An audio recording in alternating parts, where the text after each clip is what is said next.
आता बडबड करू नका. हे हार फोटो नाही घालायचे. हे हार फोटोला घालायचे नाही. आता हार आणलेले सेपरेट संयोजकांनी सेपरेट हार आणलेले आहेत. काळजी करू नका. विठाराव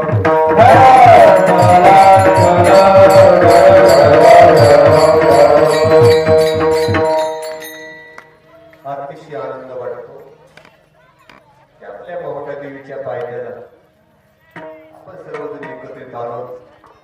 हा नामयज्ञ ज्यामध्ये सगळ्यात मोठा जर सिंहाचा वाटा असेल तर माय माऊली आणि तरुण मुलांचा आहे. सगळ्या माता माऊल्या आणि तरुण मुलांचा सिंहाचा वाटा आहे. सगळे झटले त्यामध्ये. सगळ्यांनी कार्य केलेलं आहे. परिसरातील सर्व महाराज मंडळीला नतमस्तक होतो की जे 7 दिवस आले, उपस्थित राहिले, या कार्यक्रमाची शोभा वाढवली. आता खाली बसा सगळे. बस जाऊ नका. बुक करा दे. राहू दे. बसा खाली. विठाला विठाला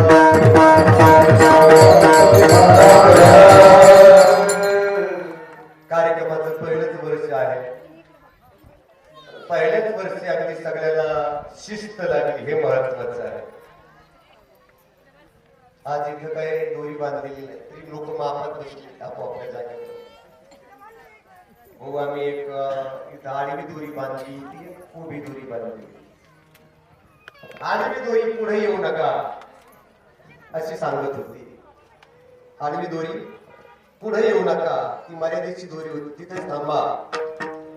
आणि उभी दोरी मर्यादावर आणून इकडे जाऊ नका, आपल्या मर्यादेत राहा.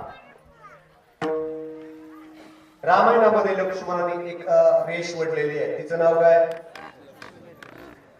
लक्ष्मण रेखा. या 7 दिवसाच्या कार्यक्रमामध्ये जवळजवळ सगळ्यांनी ती मर्यादा पाळलेली आहे. ही लक्ष्मण रेखेची मर्यादा. कोणीच अशी कोणाचा शब्द वळवला नाही.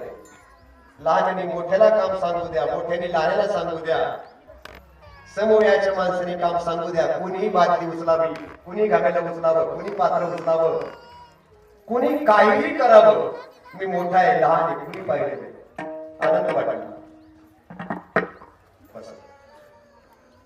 गावातील सर्व मंडळी अतिशय कार्यक्रमाला बहुसंख्येने उपस्थित राहिली. कारण कार्यक्रम आपला आहे. कार्यक्रम आपला आहे. हा आपलेपणा. कार्यक्रम माझा आहे, हा माझेपणा. भारत माझा, कोणाचा? आमचं काय? तुम्ही जर सगळे माझा माझा म्हटले तर मग आमचं काय? तसं नाही. माझा पण आहे, जसा तुमचा आहे तसा आमचा पण आहे.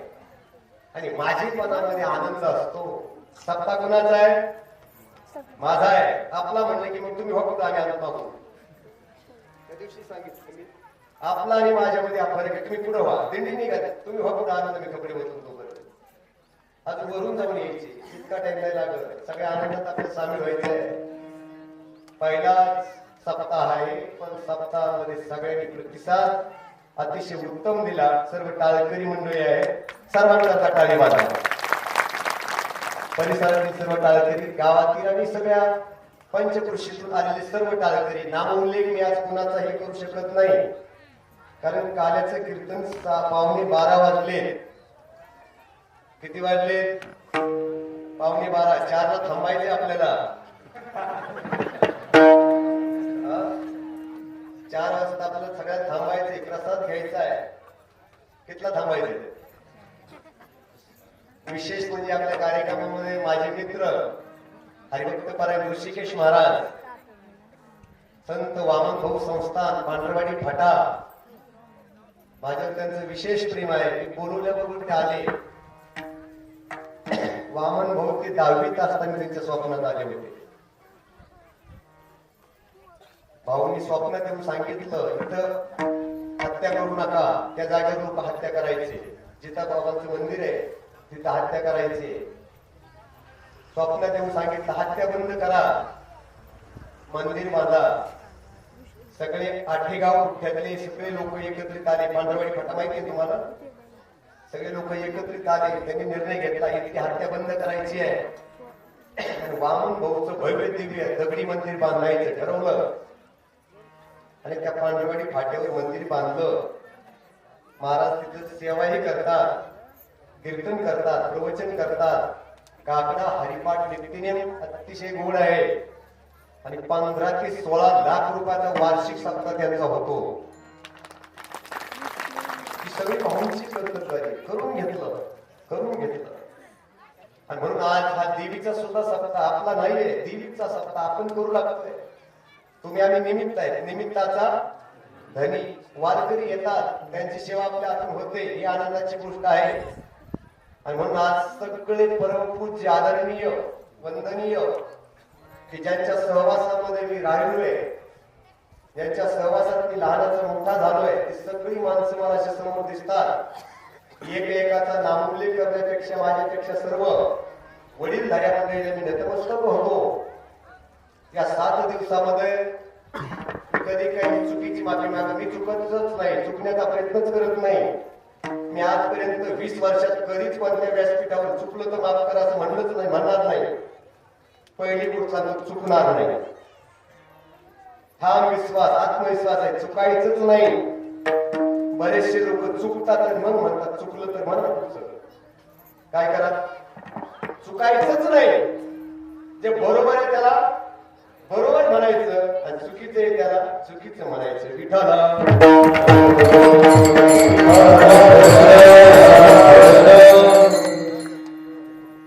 अभंग अतिशय गोड आहे, काला प्रकरणातील आहे, भगवान परमात्म्याचं जीवन चरित्रातील आहे.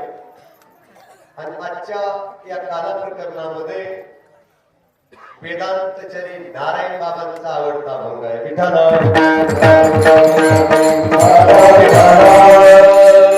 बाबा आमच्या लिंबुडीला आले, भाऊला माहितीये, चला वळू गाई पैसो जेऊ एके ठाई, बहु केले वनवन पाय पिटे झाला शेण. बाबा सहज बोलायचे. बाबाची काही बावळे ठिकाणी म्हणायचे, कधी कधी अशी तरी तापली ना बाबा, काही बावळे ठिकाणी ते लोक असं म्हणायचे. गेले ते दिगंबर विश्वरी होतील, राहिले ते कीर्ती. आपल्याकडे ते पाहायला भेटलेले अलीकडच्या काळातले एक संत, सज्जन संत, त्यांचे अगोदर भाऊ बाबा आम्हाला पाहायला भेटलेले आमचं अभाग्य आहे. पण ज्यांनी पाहिले ते हात वर करायला, ज्यांनी भाऊ बाबा पाहिले. गुरुजींकरता हात वर करा, टाळी वाजवा. भाऊ पाहिले, बाबाही पाहिले, भाग्य. पण आम्ही तुम्हाला पाहिले, तुम्ही ज्यांना पाहिले त्यांच्यामुळे तुमचं कल्याण झालं. आम्ही तुम्हाला पाहिले, तुमच्यामुळे आमचं कल्याण व्हावं. येण्याची पण ते चालू जातात, रस्ता येतो. मार्ग हा अतिशय व्यापक असतो. ज्ञानोबाई मार्गाविषयी सांगत असताना सांगतात, मनोमार्गे गेला तो तेथे मुखला, हरिपाठी स्थिरावला तुझे धन्य म्हणून. मस्तक हे पायावरी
करोनी विनवनी चरणी ठेवितो माथा, परिसावी विनंती माझी पंढरीनाथा. त्या पंढरीनाथांच्या चरणावर एकदा नतमस्तक झालं. जगदंबेच्या चरणावर एकदा नतमस्तक झालं की जीवनाचं कृत कल्याण आहे. विठ्ठल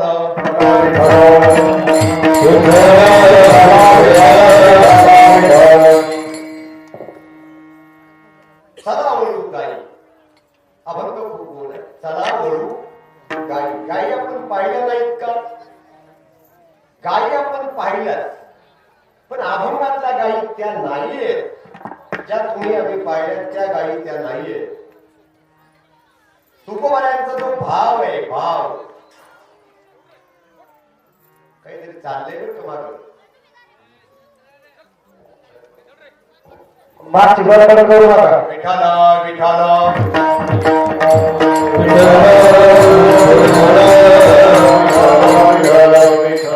साधा वळू गाई. गाई शब्दाचा अर्थ जे आपण पाहतो व्यवहारातले गाई, तो शब्द नाहीये. मनोरूपी गाय. कोणती गाय? मनोरूपी गाय. अतिशय व्यापक आणि कुठा अभंग आहे, सरळ अभंग नाहीये. चला वळू गाई म्हणजे गाई वळायला जायचं असा त्याचा भाव नाही. आपण प्रत्येकाने आपल्या मनोरूपी इंद्रियरूपी गाईला वळायचंय, रिटर्न करायचंय. इथं दोन मन आहेत. किती तो मन आहेत? त्या दोन मनाला द्विधावस्था म्हणतात. दोन वृत्ती आहे. वृत्ती किती येतात? चांगली वृत्ती, त्याच्या पुढचीचं नाव तुम्ही सांगा. एकीचं मी सांगन, एकीचं तुम्ही सांगत जा. कीर्तन लवकर संपल. हा, चोपदार चोपीत नका जाऊ लोक. चोपदार राहू द्या, राहू द्या, बसू द्या. आजच्या दिवस रिकाम जिथं बसत तिथं बसू द्या. चांगलं मन, पुढचं काय? वाईट मन. चांगली वृत्ती, चांगला माणूस, हो देव माणूस, वाईट माणूस, सोन्यासारखा माणूस. बघितला तुम्ही कोणी? पण अशा काळात जर सोन्यासारखा माणूस असेल तर मुलीच्या भावात करून नाही करत. सोन्यासारखा माणूस नाहीत का? नाहीत का? मी प्रश्न विचारतोय. माणसं व्यवहारात तो शब्द वापरतात. सोन्यासारखी माणसं पाहिली आम्ही, नाहीत का? आहेत. ज्या आपल्या सुखदुःखात सहभागी होतात, आपल्या आडल्या नडल्या कामात सहकार्य करतात, ते माणसं आपल्या करता कशासारखे असतात? बोला, कशासारखे? तुम्ही त्यांना मुलीच्या भावात घालता. सोन्यासारख्या माणसाचं मात्र कधी होतं? लक्ष देऊन ऐका. जर सोन्यासारखा माणूस सोन्यासारखा वागतो, पण समोरचा जर त्याला मुलीच्या भावात घेत असेल तर सोन्याची किंमत राहत. लक्ष देते तुमचं? कीर्तन खूप गोड आहे, लक्ष देऊन ऐका. माणसं सोन्यासारखे असतात. साहेब सावले समोर जागा. सोन्यासारखे माणसं असतात. वामन भाऊ महाराज, संत भगवान बाबा, तनपुरे महाराज, गव्हाणे महाराज, उमरेकर महाराज, मदन महाराज, हे कशासारखे माणसं होते? कशासारखे होते? सोन्यासारखे होते, परिसासारखे होते. एवढंच नाही, चंदनासारखे होते. माझे तुकोबाराय सांगतात, तुका म्हणे गुण तैसे तुम्ही जगी संत,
खात्याची गोणी नेली गावाकडून मोकळी झालेली हिरेची. खिचडी बंदूक पिलीवरून सुतुळे फेक तोंड बांधलं बोल दाखवून तिला फुपाटा दाखवून सांभाळायचं जपायचं अशी सांभाळायचं पाठी टाकून फिरायचं बंदूक अशी अडकावं लागते ना पाठी गुणी धरून फिरायचं जमलं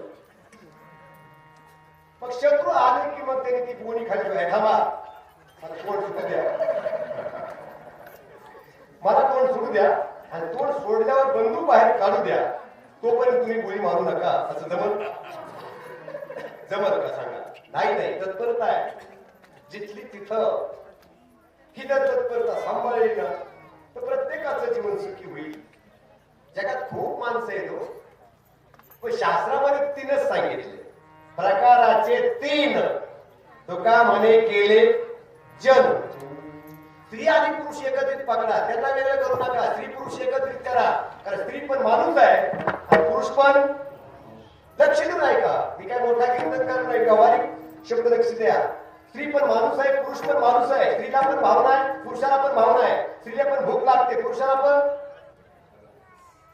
सगळ्यांना ते सगळं सारखं आहे स्त्रीला तहान लागते पुरुषाला तहान लागते स्त्रीला अपेक्षा आहे मला सोनं भेटावा पुरुषाला अपेक्षा मला धनदौलत भेटावा सगळ्याच सारखं जीवन आहे पण इथं शास्त्रात जाती किती सांगितल्या 3 व्यवहारातल्या 2 एकत्रित केल्या आपण व्यवहारातल्या 2 एकत्रित केले व्यवहारातल्या 2 कोणत्या स्त्री आणि पुरुष पण शास्त्रातल्या 3 कोणत्या शास्त्रामध्ये 3 सांगितले प्रकाराचे 3 तुका म्हणे केले जन 3 प्रकारात जन विभागलं किती प्रकारात 3 सत्वगुण रजगुण तमगुण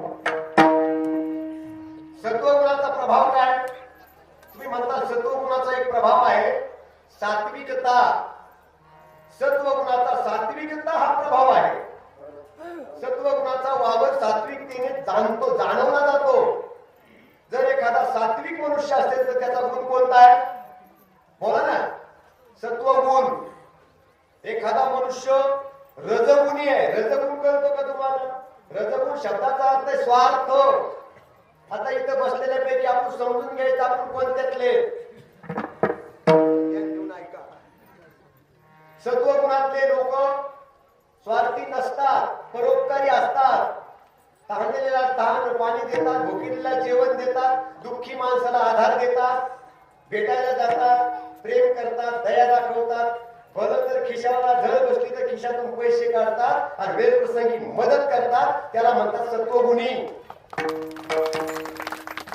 आता रजगुणी सांगू का नको सांगू तुम्ही सांगा म्हटले तर सांगणारे रजगुणी सांगू का नको रजगुणी शब्दाचा अर्थ स्वार्थ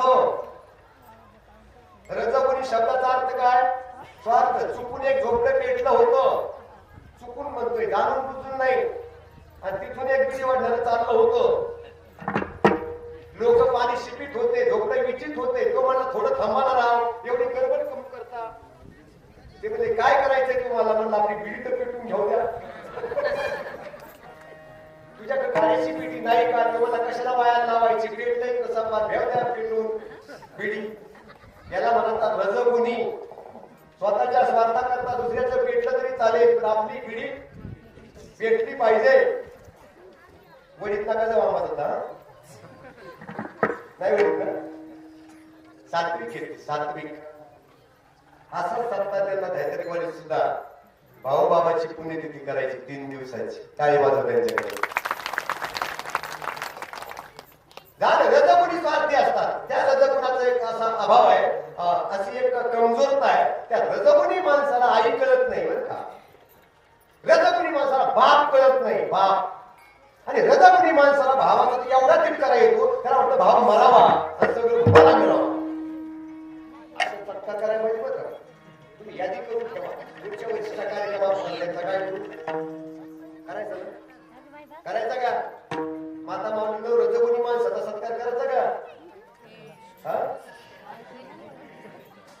रजगुणी माणसं सगळं मला मिळावं हा जो स्वार्थ आहे हे स्वार्थ चांगला नाही चला तिसरा टप्पा काय तिसरा टप्पा आहे तमगुणी शब्दाचा अर्थ उठले चिंदा आणि तो धंदा पुन्हा सोबत भांडणाला जोराव येतोय लोक म्हणले याच्या आई बाबाने काही शिकले का नाही म्हणजे त्याचा आजार तसलाच होता पुन्हा सगळे भांडायचा, त्याचा बापही तसलाच होता आणि हे तसलंच आहे. कसलं? तमगुणी आहे का रे? तामसी. तामसी हे गुण शब्दाचा अर्थ काय? हे रक्ताने घडलेली माणसं असतात. सुंदर दृष्टांत सांगेल. हे रक्ताने काय तयार होतं? एकदा भजन करा. विठ्ठल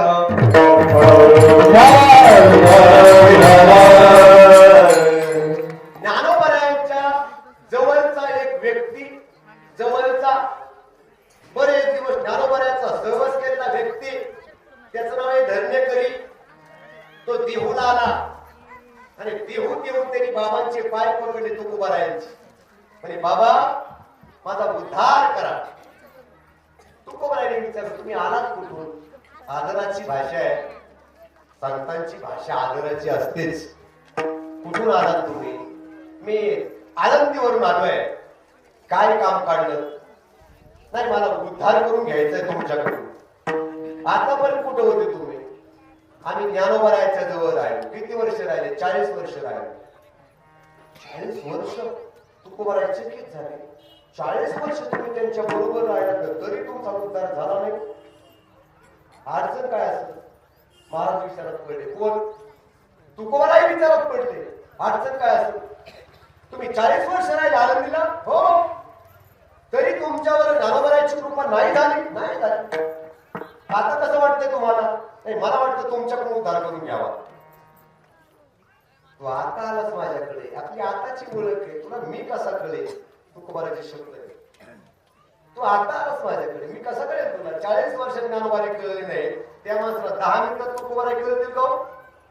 हो, ऐकणार लोक. हो, लक्षात तुमचं.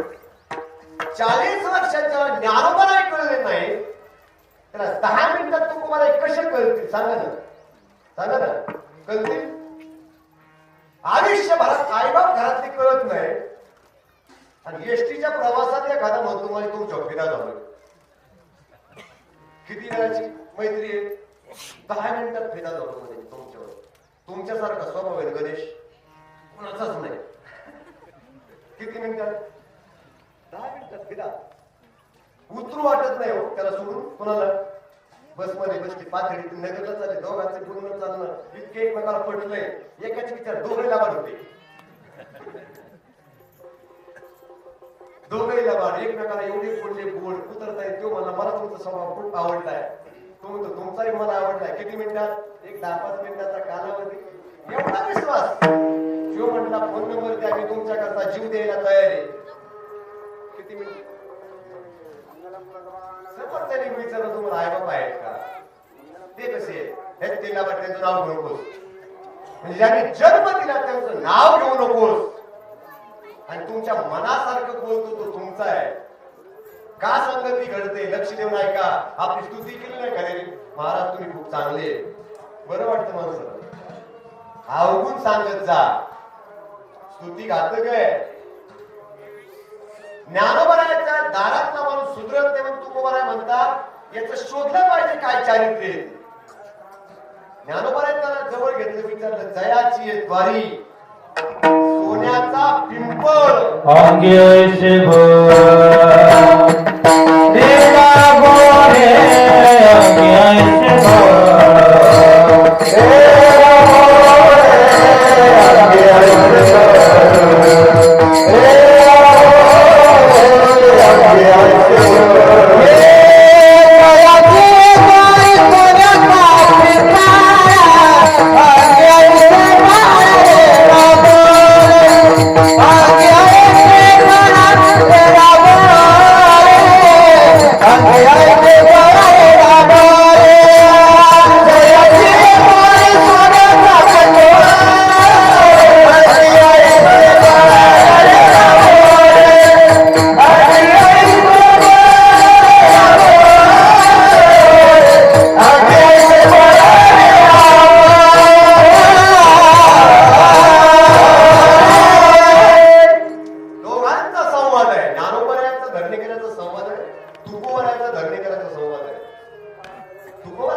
तुझ्यातलं जे बीज आहे ना ते खराब आहे. तुझी वृत्ती खराब आहे, तुझा विश्वास नाही ज्ञानोबरायावर. आणि परमार्थामध्ये काय लागतो? बोला. परमार्थामध्ये विश्वास लागतो. धरणे करायला वाटतं महाराज का असं बोलतात? ते म्हणे अरे ज्यांच्या जीवनामध्ये मिळविली मांदी वैष्णव, सगळे वैष्णव एकत्र करण्याचं सामर्थ्य, रेडा बनवण्याचं सामर्थ्य आहे. काय करणार नाही ते? तुझ्यासारख्या माणसाला मानव बनवू शकतात, पण तू बनला नाहीस. ही चूक तुझी आहे. तुझं रक्त खराब आहे. रक्त खराब असतं बरं का. मला हे रक्त बदलतं का? नाही बदलत नाही. रक्तातले विचार बदलले पाहिजे. बाबा बरोबर आहे ना? विचार बदलले पाहिजे. ही संगतीशिवाय शक्य नाही. विचार बदलण्याकरता सज्जनाची संगती पाहिजे. आणि ही संगती करूनच ते विचार बदलले जातात. वळू शब्दाचा अर्थ काय? मनोरूपी गायला परत वळा शब्दाचा अर्थ. दोन गोष्टी आहेत. कधी कधी आपलं मन वाईट करायला धसतंय, तिथं त्याला सांगा थांब रे, माग फिर, थांब माग फिर, त्याला ब्रेक लावा. कुणाला मनाला गोड दृष्टाने सांगतो, लक्ष देऊ नाही का? विठाला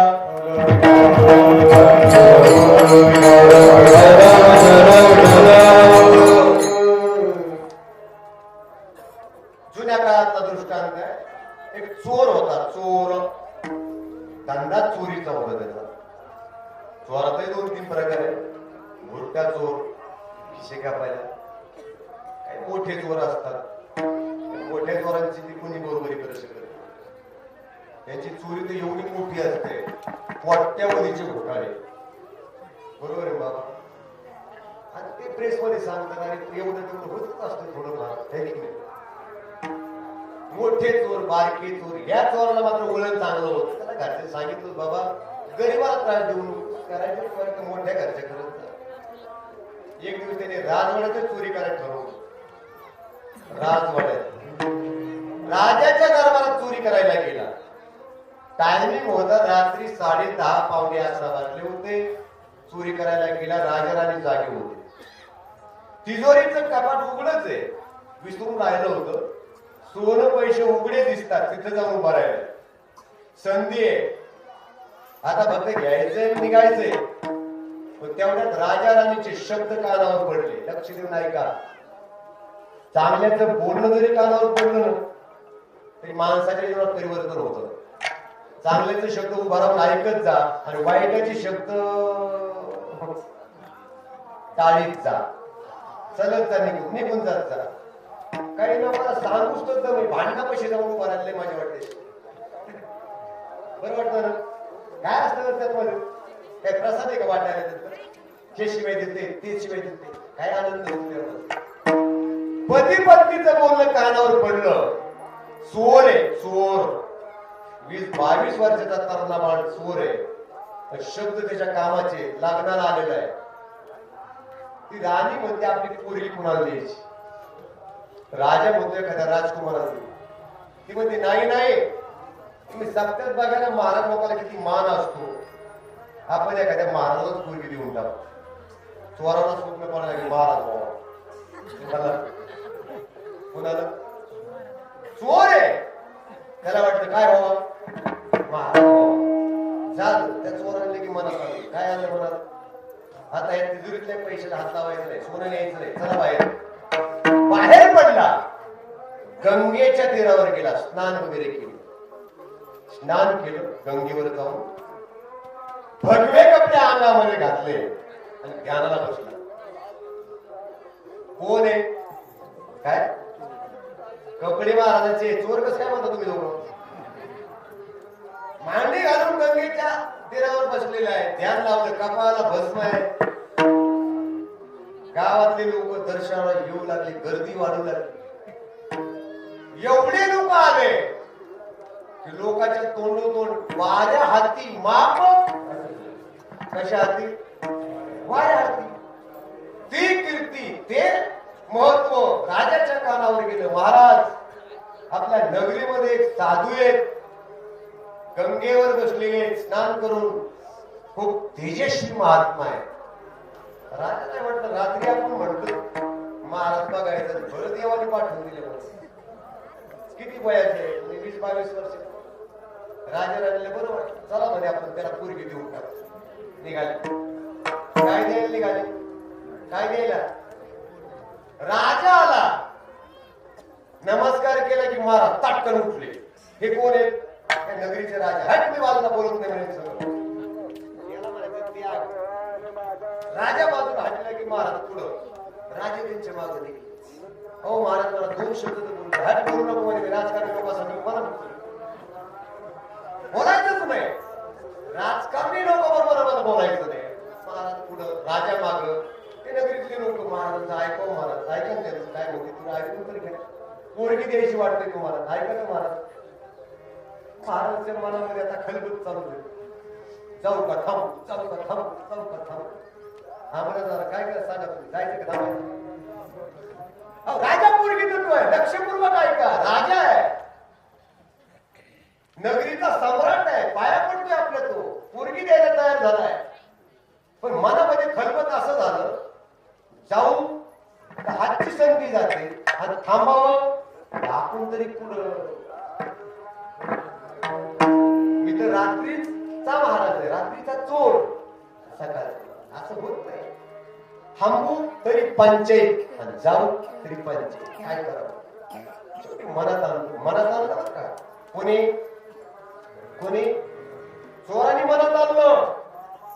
अरे उद्या जर आपलं भिंग फुटलं, मी चोर आहे हे जर राजाला कळलं, पोरगी तर आपल्याकडे राहणार नाहीच, पण आपण तो फाशी देईल. त्यापेक्षा की राजाही नको, त्याची पोरगीही नको, आपला त्याग महत्वाचा आहे. हे मन एक सांगते त्याला. दुसरं मन म्हणलं, अरे बावळ्या, नुसते कपड्या तेवढं सामर्थ्य राजा पोरगी द्यायला तयार झालाय. खरोखर जर त्या परमेश्वराची आराधना केली, खरोखर जर त्याची सेवा केली, मन जर खरोखर शुद्ध केलं, भाव बदलला, विचार बदलले आणि आपण जर खरोखर त्या परमेश्वराची आराधना केली, तर काय होईल? देव दारात उभा राहील. देव घरा आला, देव घरी नगती सायास झाले मनांतर सुखी येतो घरा.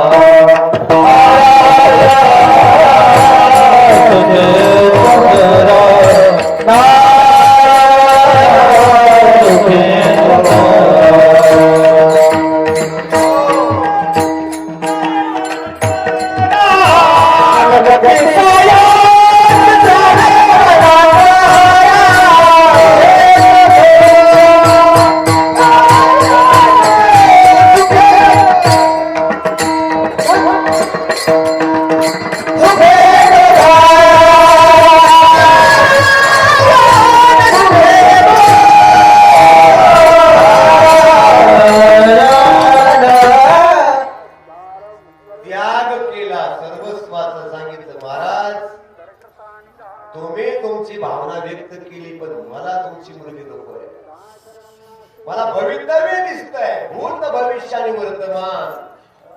प्रत्येकाच्या जीवनात 3 दिवस आहेत. किती दिवस आहेत सरपंच? 3. काल, आज, उद्या. अपेक्षा केली नव्हती सकाळी, ती घटना वाचली, ऐकली, खूप वाईट वाटलं. आपल्या महाराष्ट्राचे मुख्यमंत्री, उपमुख्यमंत्री, किती वेळेस उपमुख्यमंत्री आहेत ते? 5 ते 6 वेळेस उपमुख्यमंत्री माणूस, आणि आज अचानक पहाटे त्यांचं अपघाती निधन झालं. माणूस पहा, मी पक्ष पाहत नाही, लक्ष देऊन ऐका, मी पक्षाचा नाही कोण्या. माणूस गेला की अंतकरण कळवळतं, ही माझी भावना आहे. माणूस आहे तो. आपल्यातला एक माणूस गेला, आपल्यातला एक राजकारणी मनुष्य गेला. अशी माणसं तयार व्हायला 100 वर्ष लागतं. काही काही लोकांनी उठावं, त्यांच्यावर टीका करा. बायको भाकर देत नाही त्यांनी टीका करावं, नाही बाकीचे तर सोडून द्या. एक जणांची बायको त्याला भाकर देत नव्हते, ते म्हटलं मुख्यमंत्री काय असतं त्यात काय चव आहे? जोडदार त्याला म्हणतो, तुझी बायको तुला मत दे ना, किंमत दे. मत आणि किंमत 2 शब्द आहेत. आपल्या घरातलं मत आणि घरातली किंमत जर आपल्या जवळ नसेल, एवढ्या मोठ्या उंचीच्या माणसावर टीका करून आपलं माफ नाही. विलासराव देशमुख असतील, महाराज पाटील आबा असतील, अरे गरीब घरातली माणसं आहेत ती. फक्त भाषण कला होती आराराबाबकडे. केवढा मोठा माणूस बनला तो. हा? माणसा पा प्रमोद महाजन, हे माणसं सहज तयार होत नाहीत. माणसं सहज जातात आपलं तुमचे, पण तयार होणं अवघड असत. ती घटना सकाळी मी ती चालू ऐकली, पोरांनी सांगितलं असं झालं. अत्यंत अवघड आहे. ते चाललं पण तर इंदिरा गांधी अचानक गेल्या, ते चालला. राजीव गांधी गेले, तेच चालला. संजय गांधी गेले, तेच चालला. थांबत नाही देश, कोणाकरता थांबलेलं नाही. आपण आपल्या पात्रतेप्रमाणे जीवन जगा. अपेक्षा असतात. वृत्ती बदलली त्याची, त्यांनी आत्मचिंतन केलं. माणसाचं वृत्ती कधी बदलते? आत्मचिंतन करा. एकांतात जाऊन आपल्या मनाला विचारा, तुम्ही जागताय ते चांगलं आहे का वाईट? त्याला विचारा आपण, बस. दुसऱ्याला विचारू नये. मी कधी कधी असं विनोदन सांगत असतो, मोठे मोठे महाराज येतात, 50,000 रुपये घेणारे. ते आपल्या ड्रायव्हरला विचारत आहे, बाबा कीर्तन कसं काय झालं, कोण आलं? आणि ते झोपलेलं असतं गाडीमध्ये. ते प्रवासाने जमलेलं असतं, झोपलेलं असतं. बाबा आले की उठतं, कोण झोपलं गेलं असतं. आणि मग बाबा कसं काय झालं कीर्तन रे? ते म्हणलं, बाबा तुमचं कीर्तन आहे ना, तुमच्या कीर्तनासारखं कीर्तन इकडे तिकडे कोणाच नाही. हीच अपेक्षा होत महाराज, बस. एक ड्रायव्हर खरं होतं आपल्या विठ्ठलचा पिठुडे, त्यासारखं एक ड्रायव्हर खरं होतं. खरं खरं चार चांगलं बाबांनी गाडी ड्रायव्हर. आता बाबांना बोलले, विठ्ठल कीर्तन कसं काय? म्हणलं, बाबा तुम्ही कीर्तन हे कशाला म्हणले? ते कशाला म्हणले? बाबा ना उत्तर म्हणले गाडीचे खरं बोलणं केलं की उचलून दिले. असली गमत असली तर उतरायचे बसायचे. उतरायचं नसतं, मग चांगलं बोलत वाईट बोलत नाही. खरं बोललं की अडचण येते. असं म्हणायचं, बाबा तुमच्यासारखं कीर्तन खाली कोणी करीत नाही, वरही कोणी करीत नाही. खाली कोण पाताळ, वर कोण स्वर्गात, आणि मृत्यू लोकांचं तुम्हाला जोडच नाही. असं मन तास त्यांच्या समोर. असंच आहे कलियुगामध्ये. निंदा केली की वाईट वाटतं, दुःख होतं जीवाला. निंदा वाईट आहे का? कुणी सांगितलं निंदा वाईट आहे? कुणी सांगितलं तुम्हाला निंदा वाईट आहे? निंदा ही चांगलीच आहे.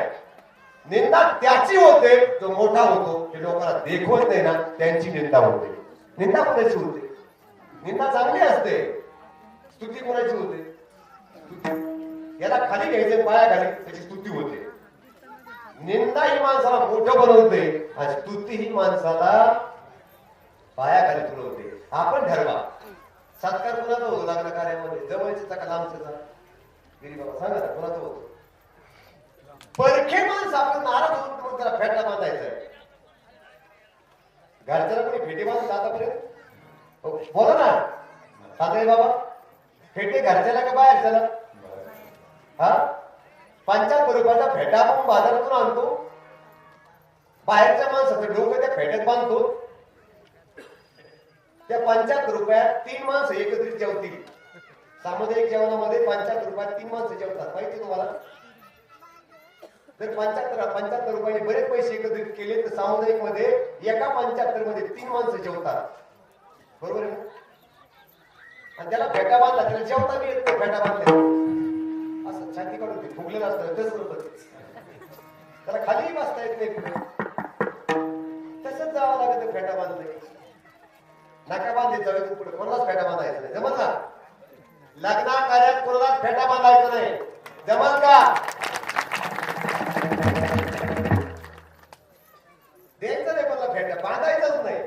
पायदळी तुडून जातात, तुमची किंमत तिथंच करतात ते लोक. पायदळी तुडवतात तिथंच. आणि फेटा बांधणारा इतका गरीब असतो मुलीचा बाप. मुलगी वाटेला वगैरे ढसा ढसा रडतो. कणवर ऋषी रडले. शकुंतलेकर प्रसंग अतिशय गोड आहे. कोण शकुंतला? कोण ऋषी? संन्यासी महात्मा आहे. शकुंतले करता का रडले? कोण शकुंतला?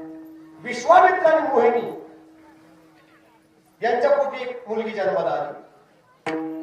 मोहिनीला असं वाटलं, माझं एक मुलगी समाजात आयुष्य घालण्यापेक्षा मी तरुण आहे, काय करते मुलीचं, टाकून द्यायची मला. महाराज म्हणले, मी महाराज आहे, तुझं आणि माझं सारखंच आहे. मला लोक महाराज म्हणतात आणि तुलाही लोक मोहिनी म्हणजे अप्सरा म्हणतात. तूही सांभाळू नको, मी सांभाळून दिली टाकून. पोरगी टाकून दिली जंगलात. बघता काय तोंडाकडे माझ्या? पोरगी टाकून दिली. जिथं ती टाकली ना ती रडू लागली, व्याकुळ झाली. तोंड कोरडं पडलं. कसा कोरडा पडला रडून रडून तिचा. शकुंत नावाच्या पक्षाने झाडावर होती. पोरगी पाहिली आणि त्याला दया आली. अरे किती गोड लेकरू आहे. तिच्या चोचीने जर तोंडात पाणी टाकलं तर पाप लागेल का? उष्ट पाजल्याच जीव जगणार आहे तिचा. पक्षी उडत उडत गेला, पाणी उचललं, तिच्या चोचीने पाणी आणून तिला पाजल्याबरोबर लेकरूची बळ्या चाटायला लागली. झाडाचा फळाचा रस काढून तिच्या तोंडात सोडला. सावली तयारी केली तिला. कोणाला? त्या मुलीला सावली तयार केली. शकुंत पक्षाने सांभाळलं म्हणून इतका सांभाळलं, इतका जीव लावला. त्या रस्त्याने ती महाराज येत होते. कनवृषी ऋषीने पाहिलं तर तो पक्षी चोचीत पाणी आणतोय, त्या लेकराला पाजतोय, चारा आणतोय, तिला चारतोय. आणि एवढं देखणं लेकरू ऋषीने उचललं कवटाळलं. वा, हे परमेश्वरा काय लीला आहे तुझी. कुणाची येते? विश्वामित्राची कन्या मोहिनीचं लेकरू उचललं, छातीत लावलं. लेकराला आपल्या आई भेटल्याची जाणीव झाली. संत आई असतात. रात्री ऐकलं तुम्ही, निस्वार्थपणे प्रेम करतात ते संत काय असतात? आईशी कळवळ्याची, आईशी कळवळ्याची रात्री, आईशी कळवळ्याची रात्री, आईशी कळवळ्याची रात्री, आईशी कळवळ्याची रात्री, आईशी कळवळ्याची रात्री, आईशी कळवळ्याची रात्री, आईशी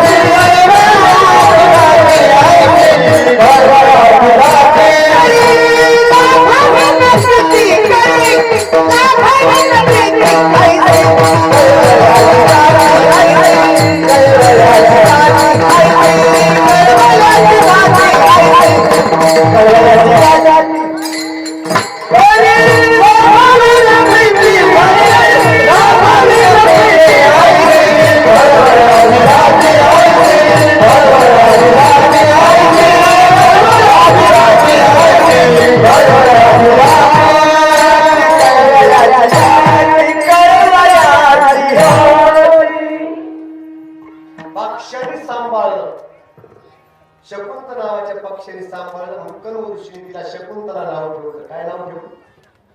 शकुंतला लहानाची मोठी होऊ लागली. साधूच्या आश्रमात संन्यासी महात्मा आहे, खूप जीव लावतात बरं का, खूप जीव लावतात. शकुंतला मोठी झाली. मुली मोठ्या झाले की त्यांचे लग्न केलेच पाहिजे असं होय, केले पाहिजे. मुली मोठ्या झाले की त्यांची मर्यादित वयात लग्न झाली पाहिजे. त्यांचा सुखी संसार बापाने बघितलं की त्याचं सर्व समाधान असतं, बाकी काय नाही. महाराजांना असं वाटतं पोरगी लागलेला आली कुणाला देवी. त्या जंगलामध्ये एक राजकुमार फिरत फिरत राजाचा मुलगा आला आणि त्याने शेवटी तिला मागणी घातली. कनवृषीने सांगितलं काही हरकत नाही, माझं लेकरू तुम्हाला देऊन टाकतो. आणि सुंदर असा मंडप घातला, सजावट केली, सगळं सगळं केलं. जेव्हा वाट लावायची तुम्ही ढसा ढसा साधू महाराज स्वर्गातून देव बघत होते. महाराज तुम्ही संन्यासी आहे म्हणे. हो. ही पोरगी तुमची आहे? माझी नाही. मग तिला जीव लावलाय, तिला सांभाळलंय. की माया आहे ना अशीच असते, रडवते माणसाला. तिला लहानाचं मोठं करत असताना जे कष्ट घेतलंय ना ती रडवायला लावते मला. कर्म ऋषी शकुंतले करता ढसा ढसा रडले. देव त्यांचे डोळे पुसतात, एवढा अधिकार त्या महात्म्याचा. पण त्या शकुंतलेचा केवढा अधिकार असेल? त्या शकुंतलेच्या पोटी एक मुलगा जन्माला आला, त्याचं नाव भरत ठेवलं. काय ठेवलं? लक्षात तुमचं? त्या शकुंतलेच्या पोटी एक मुलगा जन्माला आला, त्याचं नाव भरत ठेवलं. आणि त्या भरताचंच नाव आपल्या भारत देशाला भारत पडलं. हे आपलं वैभव आहे. हे भारत नाव त्या शकुंतलेच्या मुलाचं आहे. आता तुम्ही शकुंतले विसरू नका. शकुंतला खूप सात्विक लेकरू आहे, साधूच्या सहवासात आहे. मन सांभाळण्याकरता साधूचा सहवास लागतो. हे मी सांगत ना, माझे तुकोबाराय सांगतात. आणि त्या भंगाच्या पहिल्या चरणात चला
जीव एक ठाई एकत्रितीनं एके ठाई शब्दाचा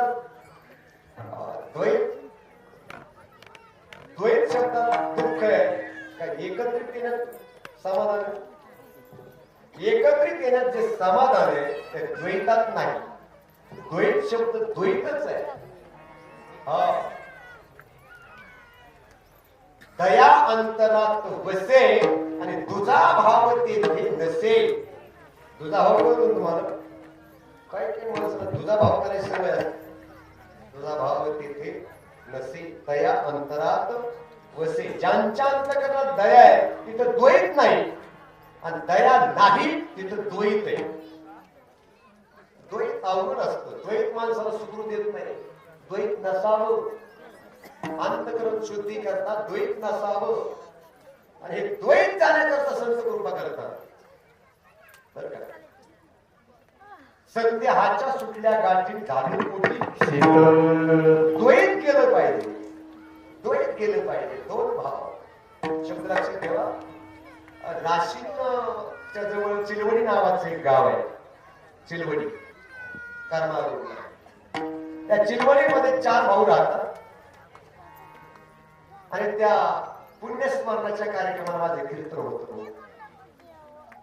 गोड प्रसंगी लक्ष देऊन ऐका कार्यक्रम कीर्तनाचा आहे आणि चालू कीर्तनामध्ये मला थोडस आठवलं मागं बघितलं तर बॅनरवर 34वे पुण्यस्मरण होतं कितवं 34वं पुण्यस्मरण वाढलं आणि ते 4ही भाऊ जवळ थोरला भाऊचं वय असं वयस्कर होते ते 70च्या आसपास त्याच्या काठोकाठ सगळे 2-2 वर्षांनी रिटर्न पाहणार सावलीत ज्यांना ऊन सहन होत नाही त्यांची सावली भरपूर आहे ज्यांना ऊन सहन होत नाही ते सावलीत बसा विठाला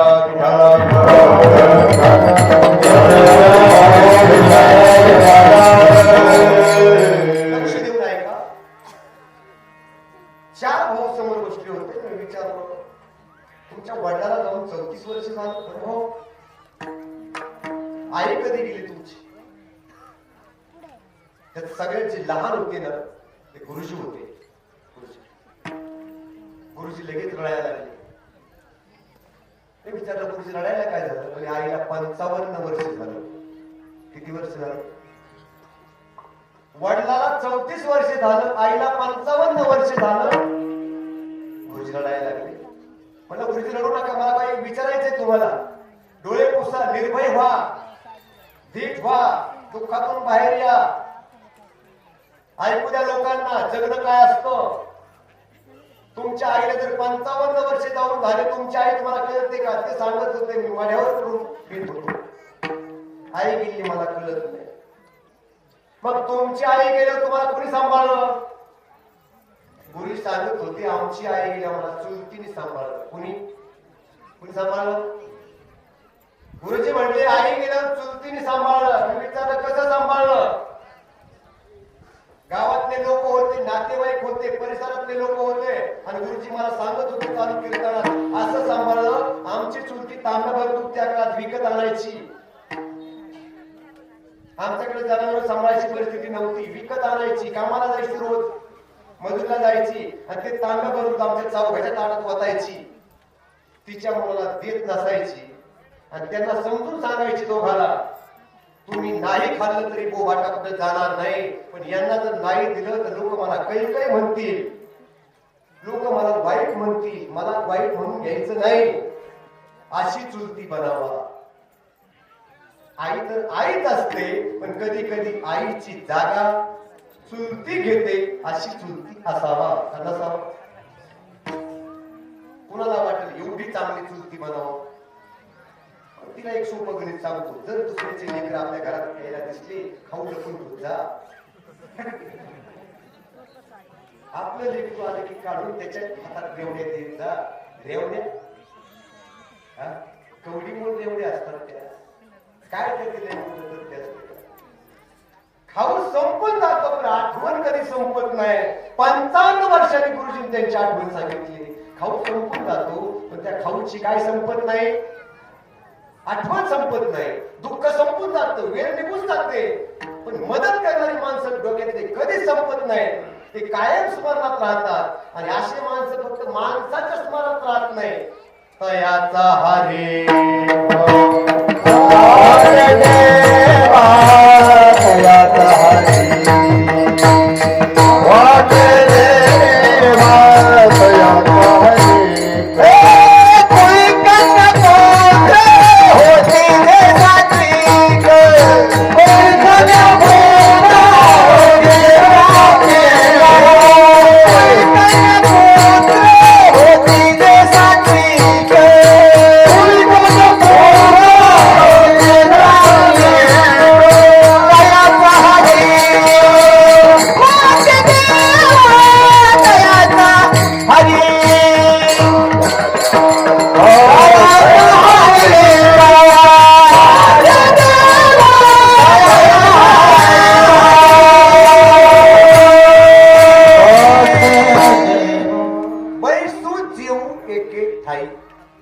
एकत्रित कुटुंब पद्धत, बैसू जीव एके ठाई. याला म्हणतात बैसू जीव. परमार्थ करणार वेगळं आहे, एकत्रित राहणं वेगळं आहे, एके ठाई येणं वेगळं आहे, माणसाला माणसाने समजून घेणं वेगळं आहे. एके ठाई शब्द ऐकायला बरा वाटतो, म्हणून आजकाल काही जास्त लांबवायचं नाही. बरचसा वेळ झाले, 12:30 वाजले, ठीक नाही. आपल्याला भगवंताच्या चरित्राकडे काही वळायचंय, परत आपल्याला काही पुढचं काही सत्तेचं सांगायचंय. सगळ्यांच्या कडे जवळजवळ 12 पोते नारळ आणून ठेवले. आणलेत ना नारळ? आणलेत ना आपले आई बाबा? 12 पोते नारळ तुम्हाला वाटायला आणले. किती पोते? तुम्हाला 12 नाही न्यायची, एक न्यायचे.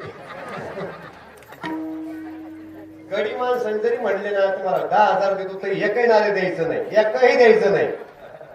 पुढच्या सप्त्याला गडी माणूस जर म्हणलं ना मी 10,000 देतो मला नारळ द्या, तरी आज मिळणार नाही. नाही मिळणार म्हणजे नाही मिळणार. कोणाला द्यायचे नारळ?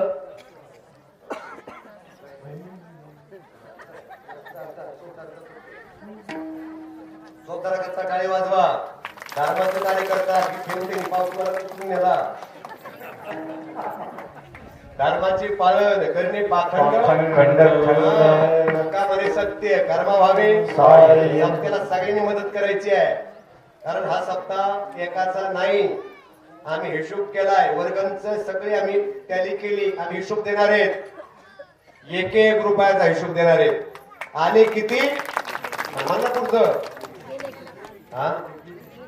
हा श्री महाराज म्हणा ना. नाही नाही, हिशोब होणार आहे सप्ताहाचा, त्यामुळे काळजी करू नका. मोबाईलवर, व्हॉट्सअपवर सगळ्या गावात त्याच्या झेरॉक्स काढून चिकटा. देणगीदाराचं नाव प्रत्येकाच्या यादीत आलं पाहिजे, त्याच्या यादीत नाव आलं पाहिजे. आणि आपल्या खर्चाची यादी पण एका बाजूला टाकून द्या. विश्वास विश्वास असतो बस. बाबा बरोबर आहे. इथं कोणाला काही यात स्वार्थ नाही. सगळे पोरं झटतात, करतात, रात्रंदिवस उपाशी मरून करतायत. हे पोरं हे पैसे कमवण्याचा हेतू नाही, हे फक्त चांगलं व्हावं, कार्य चांगलं चालू राहावं हा हेतू आहे. आणि म्हणून स्वच्छ हेतूला कोणीही गालबोट लावू नका, नाव ठेवू नका. देऊ वाटलं तर देत राहा. तुम्ही 1 रुपया जरी सत्कार्यात दिला तरी तुमचा तेवढाच अधिकार आहे, आणि तुम्ही 100 दिले तरी तुमचा तेवढाच अधिकार आहे. माणसं दान करत असताना तिची परिस्थिती पाहून करतात. काय पाहून करतात? एखादं जाळता जळायचं नव्हतं, किती होतं? जाळता जळत नव्हतं, 100 रुपये द्यायला म्हणलं घ्या आपल्या एवढं सप्ताह तुम्हाला द्या. लोक ते घेणारी म्हणले अरे याचं लय उतारलेलं आहे, याचे 100 कसं काय घ्यायचे? मीच म्हणलं पोरं घ्या, बाकीच्या त्यांच्या सारखं राहू द्या. पुढच्या वर्षी आपल्याला थोडंसं नियोजन बदलायचंय. मी सांगल बसून नियोजन करू आपण ते सगळं. पंगत 1-2 द्यायचीच नाही. पंगत देतानाच प्रूफ करायची, जवळ सगळ्याच्या वाट्याला आलं पाहिजे. दीवर आपला उमरा किती आहे, दुकानचा उमरा किती आहे, प्रत्येक माणसाचा सहभाग त्या पंक्तीत झाला पाहिजे. मग त्याच्या वाट्याला 100 येऊन 50 येऊन 25 येऊ. एका माणसाला पंगत द्यायची नाही. पहिली गोष्ट नियोजन आपण ठीक असतो. ज्याला पंगत घ्यायची त्यांनी 15 लोक आपल्या बरोबर घेऊन यायचे. आम्हाला 15 लोकांना पंगत द्या. एका माणसाला पंगत द्यायची नाही. तू म्हणला मी 5 पंगत, खादेव माणूस 15 लोक बरोबर असले तरी पंगत आहे, तुम्हाला पंगत नाही. 15 लोक तुमच्याकडे आहेत का? आहेत ना? पण ती यादी करायची, माझी काढून द्यायची की आमची 15 लोक द्या मला पंगत, तर पंगत द्यायची. काय होतं याच्यामध्ये, 15 लोकात खर्चाची बजेट वाटून जाते, जास्त लोड एका माणसाला येत नाही. आणि म्हणून हे सगळं आपल्याला नियोजित करायचे. पुढच्या वर्षी एका दिवसाला 5 गाव भाकरीच्या पंक्ती ठेवायच्यात. आमच्या तालुक्यात दुसरा भाकरी आल्या पाहिजेत. मावठा दिवस सप्ताही आपला भाकरी द्यायच्यात, त्या भाकरी नाही द्यायच्या, सप्त्याला पण जायचंय. असा व्यापक कार्यक्रम झाला पाहिजे की तुम्ही बघत राहा. आमच्या इकडूनही भाकरी येत्या आणि पाथर्डी तालुक्यात जेवढी माझ्या परिचित गाव आहेत, एका दिवसात 5-5, 10-10 गावाच्या भाकरीच्या पंक्तीचे नाव आणि संध्याकाळी कीर्तनाला भाकरी घेऊन हजर राहा, आपण आमटी बनवू. आणि म्हणून असा सुंदर कार्यक्रम करूया. जास्त काय बोलण्यात वेळ घालण्यापेक्षा एकदा मोठ्या प्रेमाने पुरुष मंडळी हात वर करा. या यज्ञामध्ये, या कार्यक्रमामध्ये आपल्या गरीबच बाबाची आठवण आली, ती पाहिजे होते. त्यांना जर कोणी बोललं असतं ते आले असते. पण आपल्याकडून चूक झाली, त्यांना बोलावणं आलं नाही, बोलावता आलं नाही, पण देवीने त्यांना बोलून आणले. टाळे वाजव त्यांच्याकरता. बाबा आले, या बाबा या. मोठ्या गावाचं तुमच्यावर पहिल्यापासून प्रेम आहे, म्हणून तुम्हाला देवीने आज बोलून घेतलंय. विठ्ठल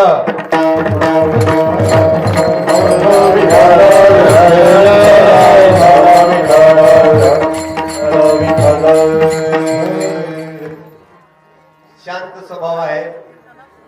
व्यसनावर अतिशय त्यांची मोठी पकड आहे. हजारो तरुणांना निर्व्यसनी करण्यामध्ये त्यांचा सिंहाचा वाटा आहे.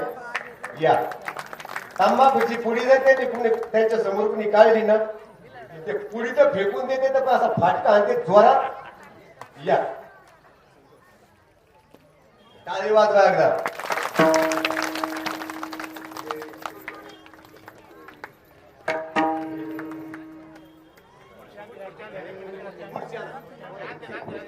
खुर्च्या नाही.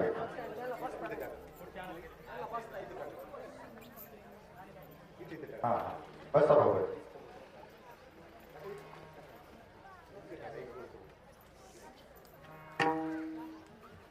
विठाला विठाला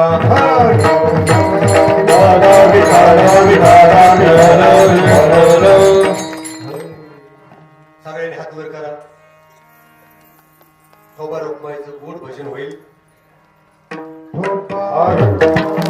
जय विठोबा